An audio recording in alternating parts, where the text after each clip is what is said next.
Panalangin sa umaga sa ngalan ng Ama, ng Anak, ng Espiritu Santo. Amen. Mapagmahal na Diyos, maraming salamat po sa biyaya ng bagong umaga, sa biyaya ng bagong buhay, sa biyaya ng pamilya. Panginoon, sa umagang ito, kami po ay nagpapasalamat sa lahat-lahat na ipinagkakaloob mo sa amin. Panginoon, maraming salamat po sa pagbabantay sa amin sa buong magdamag. Panginoon, napakaganda ng iyong nilikha. Nawa, Panginoon, makita namin ang iyong mga biyaya sa pamamagitan ng iyong mga nilikha at iyong mga ginawa. Panginoon, ang araw na ito ay tinataas namin sa iyo at samahan niyo po kami sa aming mga gagawin. Nawa, Panginoon, ito ay maging kalugod-lugod sa iyo. Nawa, Panginoon, hindi namin makalimutan na sa bawat minuto, sa bawat oras, sa bawat araw ay kasama ka namin.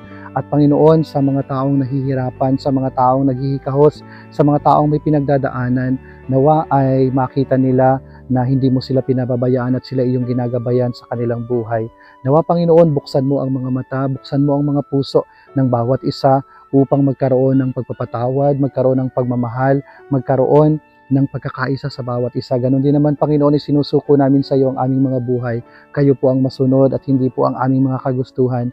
Nawa, Panginoon, magkaroon ng tunay na kapayapaan ang bawat tao sa pamamagitan ng pagmamahalan. Ito hinihiling namin kay Kristo na aming Panginoon. Amen. Sumainyo ang Panginoon at pagpalain kayo ng makapangyarihang Diyos Ama, Anak at Espiritu Santo. Amen.